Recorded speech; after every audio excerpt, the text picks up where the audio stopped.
جس طریقے سے میں نے قرآن مجید کی آیت کی تلاوت کی آج کے اس سیشن کے پہلے، سورہ عمران سورہ 3 آیت نمبر 64 میں اللہ تعالیٰ فرماتے تعالوا الی کلمۃ سواء بین بینکم، آؤ ہم اس بات کی طرف جو آپ اور ہم میں یکساں ہے۔ سب سے پہلی بات اللہ نعبد الا اللہ، کہ ہم صرف ایک اللہ سبحانہ و تعالیٰ کی عبادت کریں۔ تو میری یہ التجا ہے لوگوں سے، سارے انسانوں سے، چاہے وہ ہندو ہو، کرسچن ہو، چاہے وہ مسلم ہو، کہ میں ان سے کہتا ہوں کہ کم از کم آپ یہ تو مان لو کہ ایک کتاب 100% خدا کی طرف سے۔ تو وہ ہندو کہیں گا مجھے کوئی اعتراض نہیں ماننے کے لیے کہ وید 100% خدا کی کتاب ہے۔ وہ کرسچن کہیں گا مجھے نہیں اعتراض ہے ماننے کے لیے کہ بائبل 100% خدا کی طرف سے۔ وہ مسلمان کہیں گا مجھے کوئی اعتراض نہیں ماننے کے لیے کہ قرآن 100% خدا کی طرف سے۔ تو میں کہتا ہوں کہ جو یہ تینوں کتابوں میں یکساں ہے کم از کم اس پہ تو عمل کرے، جو ڈفرینس ہے وہ کل ڈسکس کریں گے۔ Let us agree what is common, let us follow. جو یکساں ہے اس کے اوپر تو کسی کو اعتراض ہونا ہی نہیں چاہیے۔ تو یہ فارمولا لوگ کیوں نہیں اختیار کرتے؟ لوگ کیا کرتے نارملی انٹرفیت ڈائلاگ میں، ہندو پنڈت آ کے بولتے ہیں سرو دھرم سب دھرم ایک ہے، وہ مسلم آ کے بولیں گا سب دھرم ایک ہے، وہ کرسچن پادری آ کے بولیں گا سب دھرم ایک ہے۔ یہ صرف ناٹک ہے۔ اگر سارے دھرم ایک ہے تو میں ہندو سے کہوں گا اگر سب دھرم ایک ہے تو مسلمان بن جاؤ۔ پنڈت بولیں گا نہیں۔ وہ کرسچن سے کہوں گا سب دھرم ایک ہے تو فادر کو بولوں گا اب ہندو کیوں نہیں بن جاتے؟ میں یہ نہیں کہتا ہوں سب دھرم ایک ہے، سب دھرم میں اچھائی ہے، جو یکساں ہے اس کے اوپر عمل کرو، جو یکساں نہیں ہے اس کو ڈسکس بعد میں کریں گے۔ کم از کم جو یکساں ہے اس کے اوپر تو عمل کرے، اس میں کسی کو اعتراض نہیں ہونا چاہیے۔ میں کبھی بھی تقریر میں باقی دھرم کی غلطیاں نہیں نکالتا ہوں، ان کی اچھائیاں پیش کرتا ہوں۔ جو یکسانیت ہے اس کو دکھاتا ہوں میں، انلیس کوئی ڈیبیٹ میں مجھے مجبور کرے تو الگ بات ہے۔ لیکن اکثر میں دھرم کی اچھائیاں بیان کرتا ہوں اور جو یکسانیت ہے اس کے اوپر عمل کرنے کے لیے کہتا ہوں۔ اسی لیے میں کہتا ہوں اگر Christian means a person who follows the teachings of Jesus Christ peace be upon him، اگر عیسائی اب اسے کہتے ہیں جو عیسیٰ علیہ السلام کا کہنا مانتا ہے، تو میں کہتا ہوں میں اور ہم مسلمان عیسائیوں سے زیادہ عیسائی ہے، عیسائیوں سے زیادہ عیسائی ہے۔ کیونکہ اگر آپ بائبل پڑھیں گے عیسیٰ علیہ السلام کیا فرماتے ہیں، ہم مسلمان اس کے اوپر زیادہ عمل کرتے ہیں۔ بائبل میں لکھا ہے کہ عیسیٰ علیہ السلام فرماتے ہیں کہ ایک بھی چیز اگر آپ اولڈ ٹیسٹمنٹ کی نہیں مانیں گے تو آپ جنت میں نہیں جائیں گے۔ بائبل میں لکھا ہے بک آف لیویٹیکس میں کہ آپ سور کا گوشت مت کھاؤ۔ Book of Deuteronomy chapter number 14 verse number 8 میں، book of Isaiah chapter number 65 verse number 2 سے 5 میں لکھا سور کا گوشت مت کھاؤ۔ ہم مسلمان نہیں کھاتے لیکن اکثر عیسائی کھاتے۔ بائبل میں لکھا ہے بک آف ایفیسینز میں چیپٹر نمبر 5 ورس نمبر 18 میں کہ آپ شراب مت پیو۔ Book of Proverbs chapter number 20 verse number 1 میں کہ شراب نہیں پینا چاہیے۔ ہم مسلمان شراب نہیں پیتے، اکثر عیسائی شراب پیتے۔ بائبل میں لکھا ہے gospel of Luke chapter number 2 verse number 21 میں پڑھیں گے عیسیٰ علیہ السلام کا ختنہ کیا گیا تھا 8 دن پہ۔ مسلمان کی ختنہ ہوتی ہے لیکن اکثر عیسائی کی ختنہ نہیں ہوتی۔ تو اگر آپ دیکھیں گے کہ عیسائی کا مطلب وہ کہ جو عیسیٰ علیہ السلام کا کہنا مانتا ہے، تو آپ بائبل پڑھیں گے تو آپ جانیں گے مسلمان عیسائی سے زیادہ عیسائی ہے۔ اسی طریقے سے آپ ہندو کی کتاب اگر پڑھیں گے، ہندو مانی کیا کہ ہندو ایکچولی جیوگرافیکل ڈیفینیشن ہے بھائی صاحب۔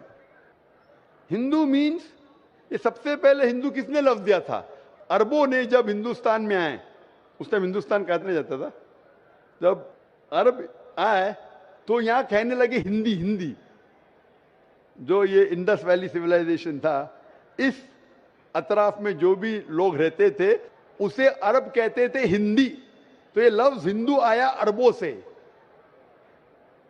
اسی لیے میں آج بھی جب جاتا ہوں سعودی عربیہ، لوگ کہتے ہیں ہندی میں، تو جیوگرافیکلی میں ہندو ہوں، جو ہندوستان میں رہتا ہے وہ ہندو ہے۔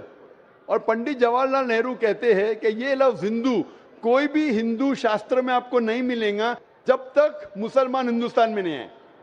عرب ہندوستان آنے کے بعد یہ لفظ ہندو ان کے شاستر میں آیا۔ اس کا مطلب یہ لفظ ہندو دیا مسلمانوں نے۔ تو ہندو از اے جیوگرافیکل ڈیفینیشن۔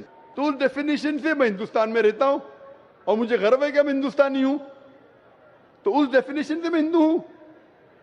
اور اگر آپ بولتے دھارمک وید پڑھیں گے تو وید کو پڑھ چکا ہوں میں, بھگوت گیتا پڑھ چکا ہوں, مہابھارت پڑھ چکا ہوں, جو یکساں ہے اس کے اوپر عمل کرتا ہوں.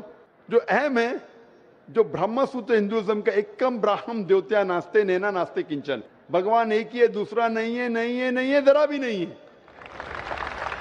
تو یہ کہنا منزل ایک ہے اور راستے الگ ہے, منزل ایک ہے لیکن راستے الگ ہے, یہ کہہ رہے ہیں. میں کہتا ہوں کہ منزل اگر ایک ہے, اگر آپ کو جانے کا ہے, کدھر بھی جانے کا ہے, تو ایک ڈائریکشن ہی رہے گا نا. پھر چاہے آپ ٹرین سے جاؤ, چاہے بس سے جاؤ, چاہے پلین سے جاؤ, دشا لیکن ایک ہونا چاہیے. آپ کی دشا ہی غلط ہے.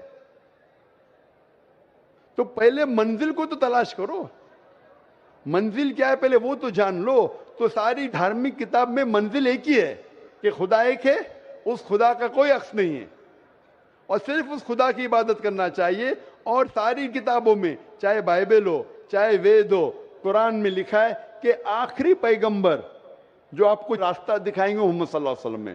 بائبل آپ پڑھیں گے, بائبل میں لکھا ہے گاسپل آف جان میں چیپٹر نمبر 16 میں ورس نمبر 12 سے 14 میں عیسیٰ علیہ السلام فرماتے ہیں, I have many things to say unto you, but ye cannot bear them now. For he, when the Spirit of truth shall come, he shall guide you into all truth.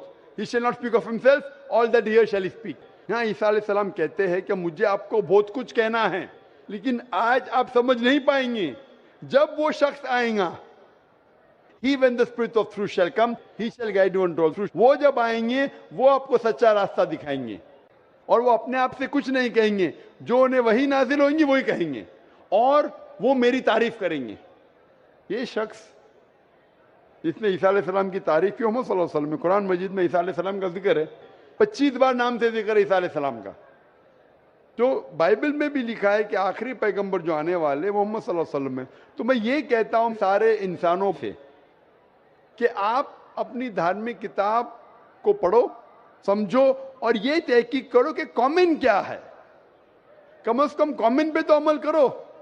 جو common نہیں اس کے اوپر discussion کر سکیں گے. تو common پہ عمل نہیں کر رہے ہو, بولتے میں دھارمک ہوں, تو دھارمک کدھر ہوئے آپ؟ جو ڈفرنس ہے اس کے اوپر بعد میں عمل کرو. کامن لکھا ہوا ہے کہ خدا ایک ہے, خدا کے کوئی عکس نہیں ہے, اس کے علاوہ کسی کی عبادت نہیں کرنا چاہیے. آخری پیغمبر محمد صلی اللہ علیہ وسلم کے اوپر تو عمل کرو. کامن لکھا ہے کہ شراب مت پیو, کامن لکھا ہے عورتوں کو حجاب کرنا چاہیے, بائبل میں بھی لکھا ہے, وید میں بھی لکھا ہے, قرآن میں بھی لکھا ہے. کامن یہ لکھا ہے کہ جوا کھیلنا حرام ہے. یہ سب جو کامن ہے, آپ میری تقریر سنیے. اسلام اور عیسائیت میں یکسانیت, اسلام اور ہندوازم میں یکسانیت, اس کے اوپر عمل کرو, اور انشاءاللہ اس پہ اگر کم از کم عمل کریں گے تو دنیا میں شانتی رہیں گی اور اصل بھائی چارہ رہیں گا. Hope that answers the question.